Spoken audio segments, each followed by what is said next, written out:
We really, truly, my kids and I have felt like we got voted off the Brown family island. That is absolutely how we have felt. Yes, because Kody totally thought it was a good idea to make himself the center of the family dynamic and take everyone for granted.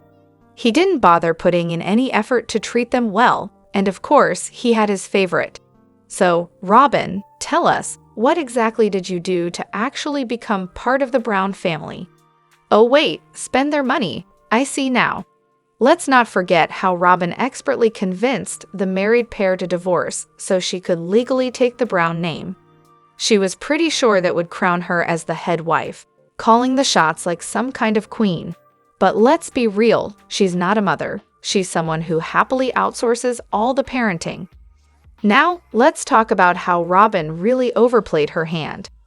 In her mind, the OG3 would forever be tripping over themselves to kiss up to her and make her feel included. And of course, Kody would always defend her and take her side, right? Well, turns out that constant need for attention and whining about being excluded eventually wore the OG3 down. After a while, they realized it was exhausting trying to be the bigger person when there was no reciprocity. So they moved on. Go figure. This brings us to her little gem about how the other family's holiday celebrations were just cheap imitations compared to hers. Wow, Robyn, please, tell us you're a narcissist without actually saying you're a narcissist. And what's this? She's the island, huh? Sure, she was voted off, but conveniently ended up with a $1.6 million home, a bunch of overpriced junk she didn't need, the CP property, and Kody. But ma'am, you weren't voted off. You managed to drive everyone else away, leaving them with nothing but each other, and honestly, that's all they ever needed. As Christine so wisely put it, Robyn doesn't know the first thing about living in a plural marriage. She's never lived it. She's been the favorite from day one. And let's not forget, she even demanded equal time before the marriage had even happened. We've got so much to dive into today, so let's not waste any time. Let's jump straight into it. Hey everyone, what's up? It's Elena here, and welcome back to my channel Reality Nexus X. Wow, Robyn's definitely never experienced plural marriage. Shots fired. Go, Christine. It's honestly sad that they all played along for the show's paycheck. I mean, yeah, I get it. Who in their right mind would turn down all that TLC money? But at the same time, they've really misrepresented plural marriage. They've put up this perfect, shiny, happy facade, pretending it's all sunshine and rainbows, when in reality, it's just a mess. And sure, Christine wasn't afraid to call out her misery, so at least there's that. Props to her for being honest. But seriously, can you believe she started to say it and then stopped? I was literally screaming, "No, keep going, please." Finally, someone's about to spill the tea, and then poof, she pulls back. The suspense was killing me. Like, come on, Christine, just do it. This isn't helping anything, but man, it would be gold for the ratings. Imagine the drama. Quick show of hands. Who else gasped when Christine dropped that bomb? Because I know I did. Go, Christine, tell us more. It's not like we haven't been picking up on all the unspoken tension for years. I really hope this season, and maybe the next, if we're lucky, finally shows the truth behind the scenes. We've been fed this fairy tale polygamy for so long, but there have always been little hints of resentment, red flags, and all the things they've tried to hide. Christine's confession proves it's been there from the start, but she stops herself from saying more because it doesn't fit the happy, perfect family narrative. Ugh, enough with the pretending. A real therapist would actually dig deep and get to the heart of things, not some sycophantic therapist who just tells them what they want to hear. And then there's Robyn, who loves to act like she's some kind of polygamy expert. I roll. She's raised in it, sure, but let's be real, her mom's situation was hardly a shining example. She was married to some guy who had another family, but they didn't even live together, so calling that a plural marriage is a stretch. People have said Robyn's mom was more of a side piece than a true wife, and honestly, she taught Robyn how to play that role. Robyn herself admitted that her mom told her to be the fun wife and make every day feel like a honeymoon, then leave all the hard stuff for when he's not around. And what did Robyn do? Exactly that the minute she moved to Lehigh. She spent all this time trying to live out that exact vision, cater to Kody like a refuge, and keep her family isolated from the rest. But now we're starting to see cracks.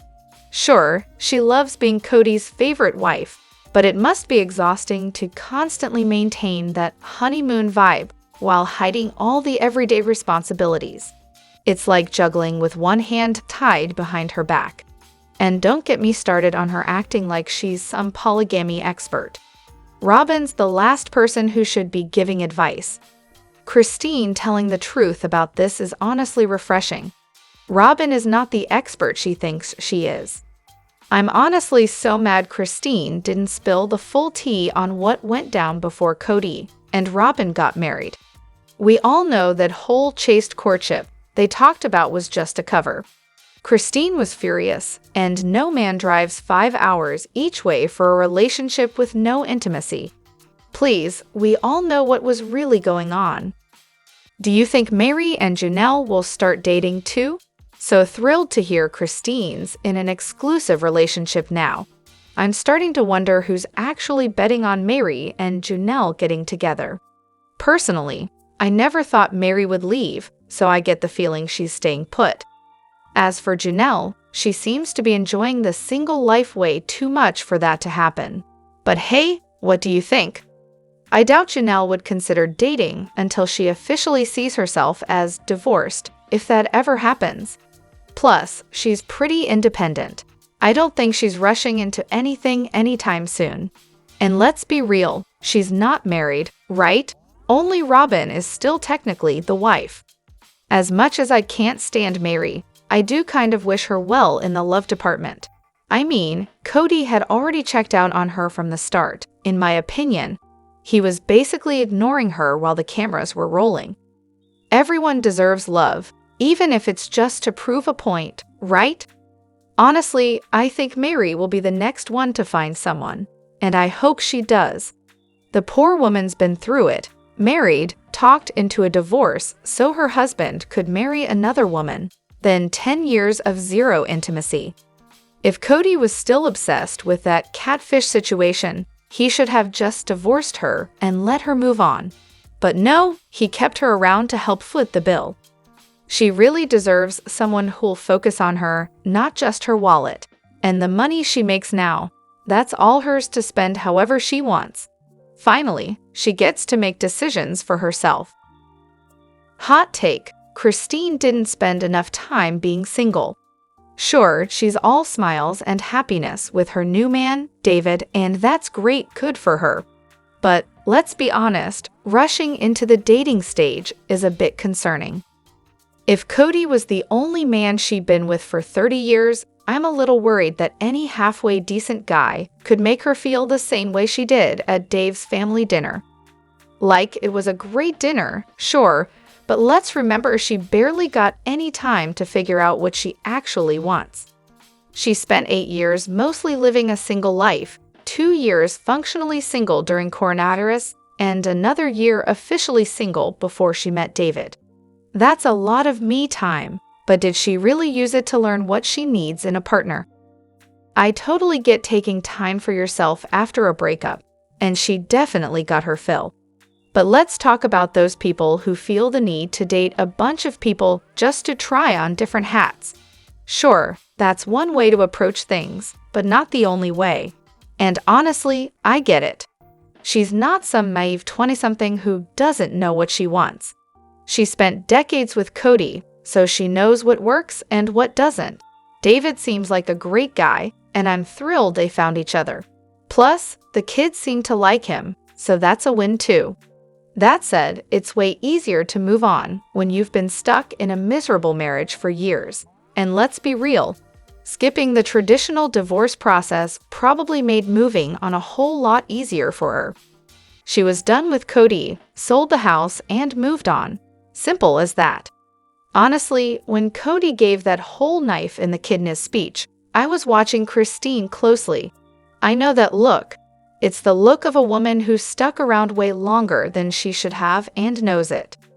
Nothing he said was going to make a dent in that moment, because she had already checked out emotionally. I've had that look too. And honestly, as someone who met my husband in April and was married by December, I can tell you that when you're ready and they're ready, you don't waste time. You just do it. And sure, maybe the rules are different when you're older. People in their 50s or 60s are way less likely to waste time when it comes to making commitments. But let's not forget, she'd been living like a single woman long before she actually left. Alternate hot take. I've been divorced for 10 years with a kid. The good older men get snapped up quickly. They've got a lot of great women to choose from, and let's just say, the ratio isn't in our favor. If you meet a solid guy you're into, even if the timing isn't perfect, you have to go for it. Trust me, I learned this lesson the hard way. You don't want to wait around and end up single for another decade like me. Definitely not recommended. Meri and her whole strong, independent woman act. It's honestly kind of tragic at this point.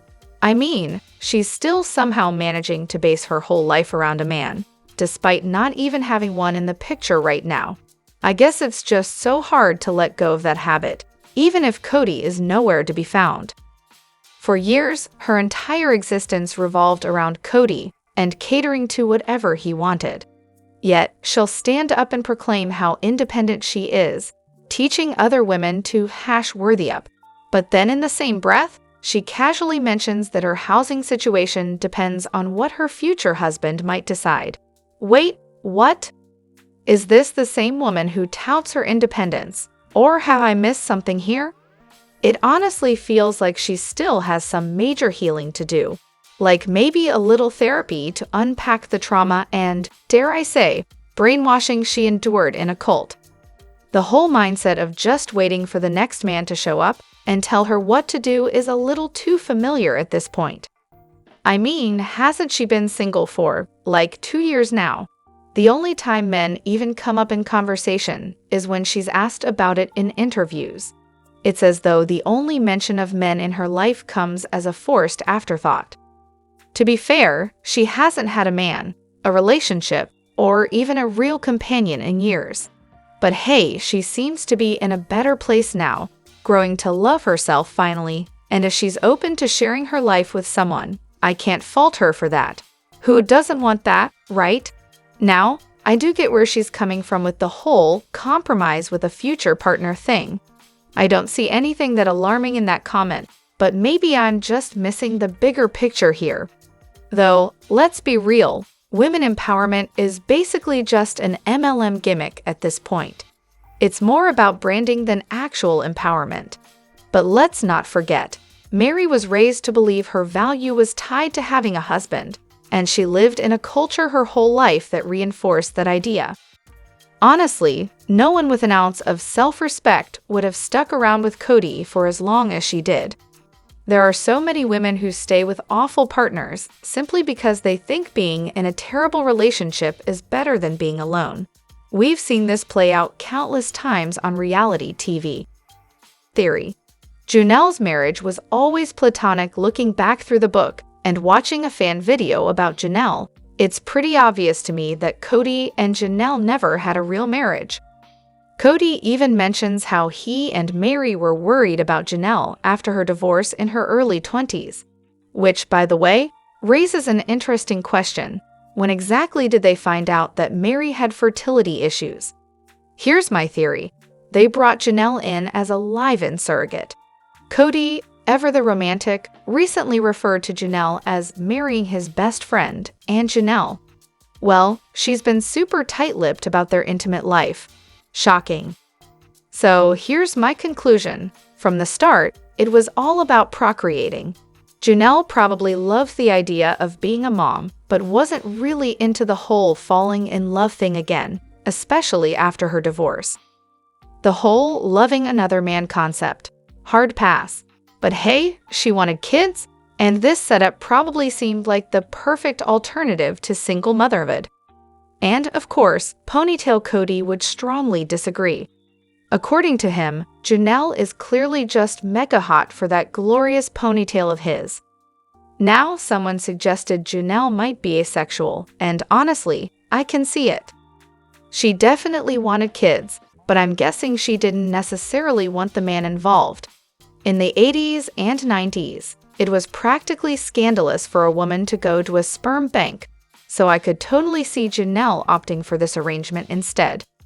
She only had to deal with Kody a little and got the bonus of shared childcare with the other wives. Win-win. Janelle's super businesslike, and let's be real, I think she saw this as a good deal and signed up. And you know what? It's probably worked out for her. She's the one wife who didn't walk into this with starry-eyed dreams of true love.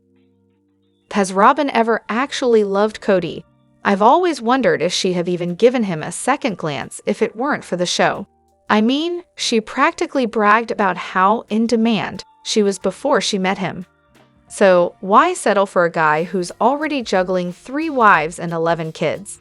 Was it love, or did she just want financial security for herself and her kids? Oh, of course, a broke woman with a shopping addiction and 3 kids. That's where you want to put your money, right? The smart choice, obviously. It took someone as clueless as Kody to walk straight into that trap. He went for her because she was a jeans model.